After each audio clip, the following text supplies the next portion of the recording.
Hey y'all, I wanted to try something a little different for today's video. Instead of going over my platinum experience with Returnal, I wanted to instead inform y'all what it is like to platinum Returnal. And I know that sounds very similar to just going over my experience with platinuming Returnal, but this is going to be different from that.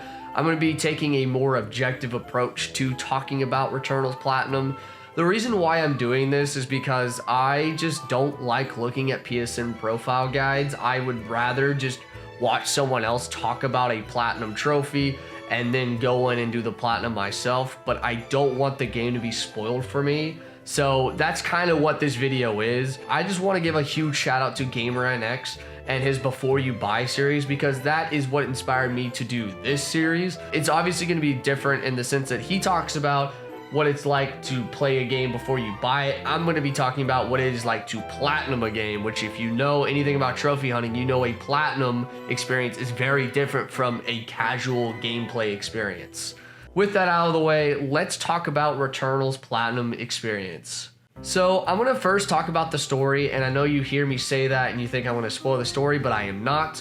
I am just going to let y'all know that you can play through the story Acts 1 and 2 without a guide whatsoever. You can just enjoy them at your own leisure, which is really nice because I hate having to deal with missable trophies during stories. So I want to let you guys know that there are no missables in Returnal. Because it's a roguelike, you do not need to worry about any missables. All trophies are obtainable at any point. So one thing that is very important to mention is that Act 3 has 6 RNG related collectibles that spawn in each biome randomly. And why I'm even bringing this up is because in order to be able to spawn these collectibles, you have to have done every single section besides the last section in the house, which will make sense when you've played the game. But that is something that is very important to note because I tried to jump the gun and get these collectibles, and I didn't realize that I needed to do all the house sections that I could do before I could get the collectibles. So that's just something to keep in mind once you get past Act 2 and are in Act 3 looking for these collectibles.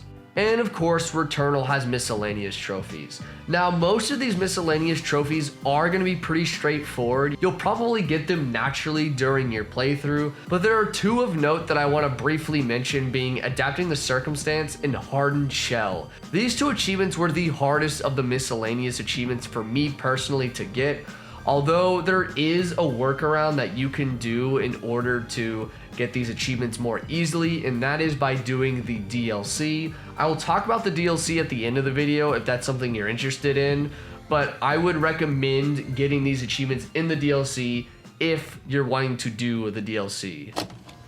Hey y'all, Host Ryan here. I actually forgot to mention a very important miscellaneous trophy that y'all should definitely be aware of, because it is actually something that could deter you from getting the platinum trophy. And that is an achievement called In-Field Training. Essentially what this trophy requires you to do is to complete a daily challenge, which is theoretically pretty simple to do, but there are a few caveats that make this a little trickier than it sounds.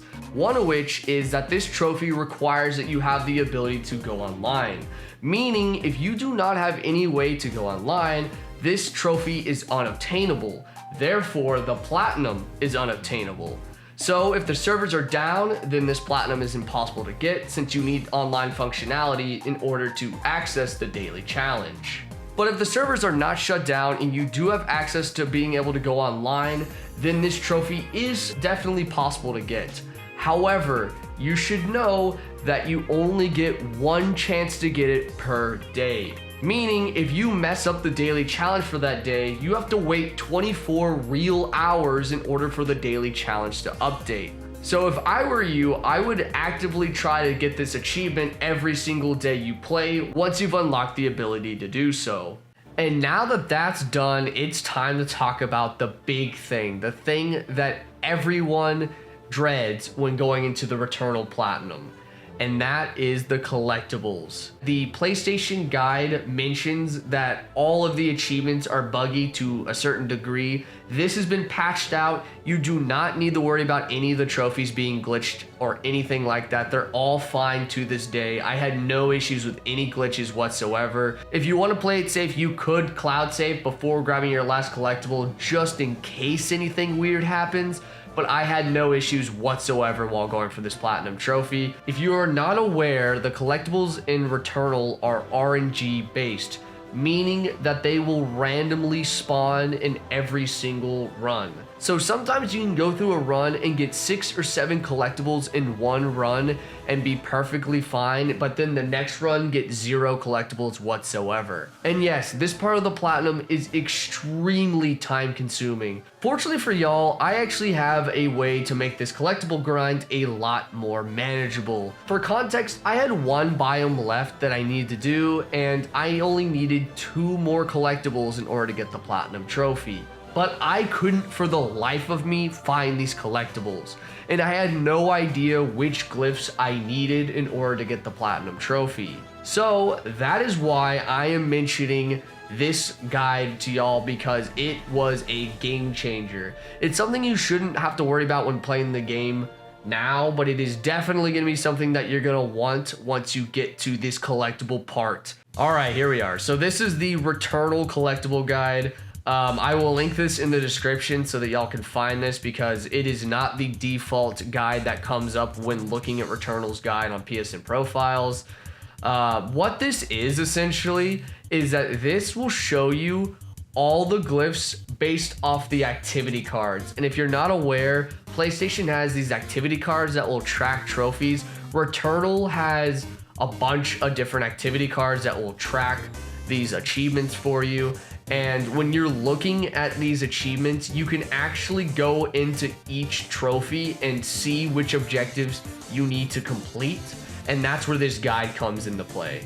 Returnal has 3 different main collectibles, one of which is guaranteed in every single run and in every single biome, so I will not be talking about that one because you will get those collectibles naturally. The other 2 I will mention are the scout logs and the ciphers. These are the ones that are very annoying to have to deal with. The ciphers more so than the scout logs. So with the scout logs, you can actually go into your inventory and you can check to see which scout logs you have and which ones you are missing, which is really nice because you can look up a video of the scout log you're missing and just grind that room out and rinse and repeat until you get that room in a run. And the third collectible are the ciphers, and these are by far the most difficult collectibles in Returnal and the ones that you will probably spend the most time looking for. The reason why the ciphers are more complicated than any of the other collectibles is because there is no way to track them in game. The scout logs, you can just see which ones you're missing. The other collectibles that I don't remember the name of, you will come across naturally just by playing the game. But the ciphers, that is not the case. But that's where this guide comes into play, because what this guide does is it will show you where every single cipher spawns based off the activity cards that I mentioned earlier. As I said earlier, the activity cards show you which collectibles you need in order to get the achievement. So if you go into your activity card, you can see which collectibles you need. Let's say I need cipher number 9. I can look here, the purple number is your activity card, so number 9. In this guide, it's number 1, but it is number 9 on the activity card. You can see what room it spawns in right here, and you can see where it is in the room where it spawns. So it makes grinding 1,000 times faster, because instead of looking in every single room during a run, you can just beeline it to that specific room if your run has that room. If it doesn't, you will need to reset. The more you do runs, the more this will make sense, because you'll just be able to tell if that room spawns or not in your run. But this saved me hours of grinding. I'm not even kidding. This saved me hours of grinding doing this. So I'm gonna link this in the description, but this helped immensely when tracking the ciphers. And the final thing I'm going to be talking about is the DLC. I'm just going to make one little note for something you should keep in mind when going through the DLC. The DLC has 6 random collectibles that will spawn that are important to the story. There are other collectibles in the DLC like glyphs and scout logs, but those don't count towards any achievements, so you do not need to worry about them in the DLC.